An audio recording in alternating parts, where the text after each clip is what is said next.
On commence tout de suite ce Lex Inside, le grand débat. On va poser le cadre du sujet sur cette protection du secret des affaires et de la propriété intellectuelle. En cas de fuite, comment se prémunir. Et on va essayer de poser tout de suite les définitions parce qu'on sait que c'est important de poser les bonnes définitions. Et je vais commencer avec vous, Claire. La première définition qu'il faut avoir en tête, c'est celle du secret des affaires. Quelle est-elle, s'il vous plaît, Claire? Alors, le secret des affaires, c'est une définition en fait d'une information, mais qui doit remplir 3 critères cumulatifs. Le premier critère est que l'information ne doit pas être connue, ne doit pas être aisément accessible en fait à quiconque. La deuxième condition à remplir est que l'information doit avoir une valeur commerciale effective ou potentielle, donc on peut être dans l'expectative. Et la troisième condition, c'est qu'il doit avoir fait l'objet de mesures raisonnables de protection pour justement ne pas être à la libre disposition de chacun. Donc, sous réserve de ces 3 conditions cumulatives, on peut dire qu'on appartient au secret des affaires. Alors, ce qui est important aussi pour notre débat à venir dans la deuxième partie, c'est de savoir comment on distingue le secret des affaires des droits de propriété intellectuelle, Claire. Alors, le secret des affaires, c'est pas un droit de propriété. En fait, c'est un droit, mais ce n'est pas une propriété. Le secret des affaires est défini dans le code de commerce, alors que les droits de propriété intellectuelle sont définis dans le code de la propriété intellectuelle.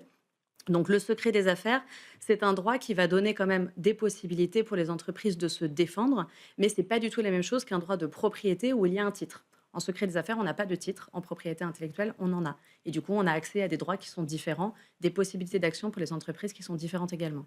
Alors, un autre élément qu'on aime bien avoir en tête quand on est juriste, c'est les textes de Bien référence. sûr.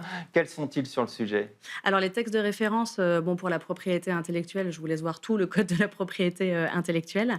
Et pour le secret des affaires, ce sont les articles L151-1 et suivants du code de commerce. Et il faut savoir que c'est une loi qui date de 2018 seulement. Il n'y avait pas de définition légale, juridique à proprement parler avant cette date. Et c'est une directive européenne qu'on a transposée qui nous a donné enfin un vrai cadre juridique avec des conditions très explicites.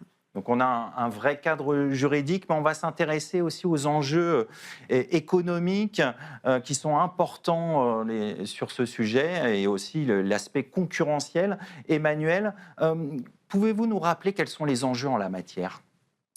Eh bien, la question, c'est une question de risque, comme souvent en matière de propriété intellectuelle.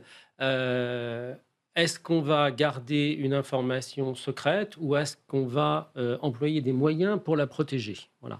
Alors, protection, en fait, le code de la propriété intellectuelle qu'on vient de présenter, il définit des modalités de protection, essentiellement par la propriété industrielle en matière de dépôt, si on laisse de côté le droit d'auteur. Et ça passe par un dépôt. Il y a une appropriation, justement. L'information n'est pas laissée à l'état inapproprié, hein, enfin non approprié. Et c'est toujours un choix qui se présente à tous les décideurs, à tous les entrepreneurs. Il y a un secret. Certaines informations peuvent faire l'objet d'un dépôt pour être protégées. C'est un choix stratégique important. Le dépôt va engendrer une publication, mais en même temps, il va engendrer une officialisation du fait que cette information est protégée. Voilà. Et donc, il va permettre de, en quelque sorte, renforcer cette protection. Parce que la grande faiblesse du secret, on peut dire dans un raccourci ou une métaphore que le secret, c'est comme les allumettes ou c'est comme l'honneur.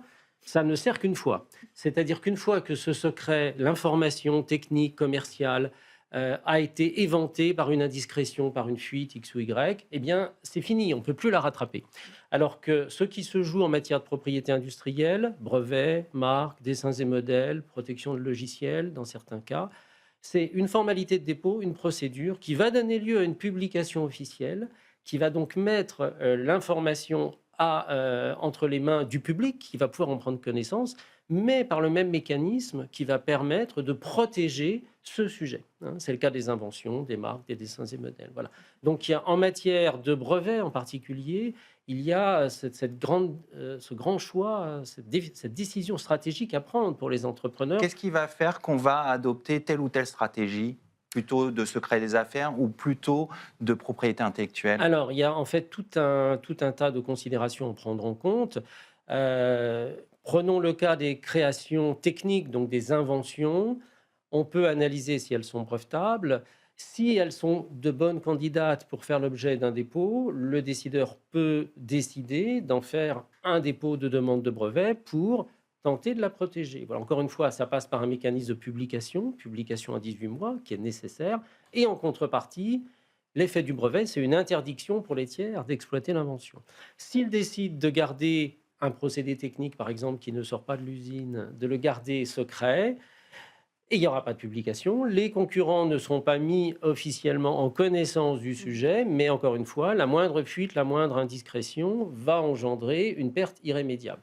Et là, quels sont les moyens? Eh bien, dans les deux cas, en fait, il y a des investissements à faire. En matière de secret, ça veut dire qu'il faut des installations protégées, il faut des contrôles d'accès, il faut des badges, il faut des services de sécurité. On aura l'occasion Voilà. d'en reparler dans la deuxième Alors partie. qu'en matière de dépôt de droits de propriété industrielle, bien sûr, il y aura des taxes à payer, des honoraires pour se faire assister pour la protection.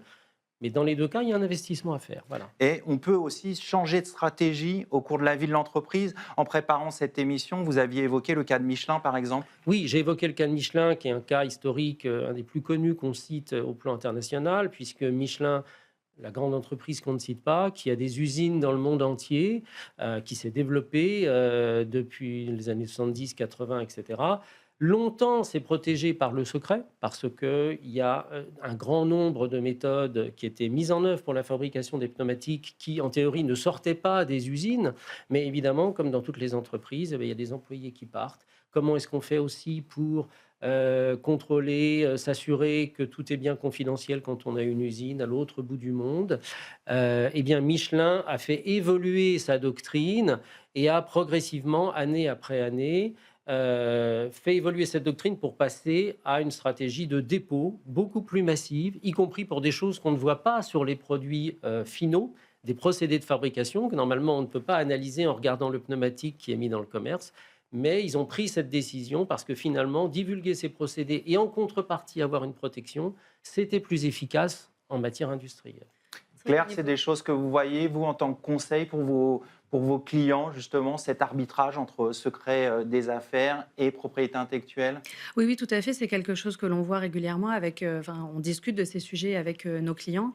Et c'est vrai que, comme disait Emmanuel, en fait, ce qui est très intéressant par les dépôts de titres de propriété industrielle, c'est que vous faites aussi passer officiellement le message à vos concurrents que vous avez cherché à vous protéger. Certes, l'invention, vos procédés, vos techniques sont dévoilés, mais vous avez aussi le sceau en fait du titre. Et ça, c'est quelque chose qui est quand même un indicateur assez fort en fait auprès de vos concurrents, même auprès de vos clients, que vos produits font l'objet d'innovation, que vous avez cherché à vous protéger et que donc a priori vous allez les défendre. Le secret, par définition, vu qu'il est secret, personne ne sait en fait ce qui est important comme secret dans votre entreprise. Alors ça a l'avantage, comme disait Emmanuel, que personne ne soit au courant. Mais par contre, une fois qu'il est dévoilé, en fait, c'est un droit un peu à rebours finalement, le secret des affaires. Il va falloir prouver que l'information était confidentielle, il va falloir expliquer qu'il y a eu une violation de quelque chose qui, par définition, les tiers ne savaient pas forcément, sauf cas évidemment de mauvaise foi, mais c'était des cas où les tiers ne savaient pas qu'il y avait une protection que vous souhaitiez. Avec le dépôt du titre, que ce soit finalement un brevet, une marque, un certificat d'utilité, qu'importe, vous envoyez le message au tiers de « je veux me protéger là-dessus ». Donc c'est un arbitrage qui a aussi un enjeu psychologique qui est assez important. On va conclure cette première partie là-dessus. On a posé le cadre juridique et stratégique. On va poursuivre tout de suite avec notre débat où on va essayer de trouver des solutions concrètes.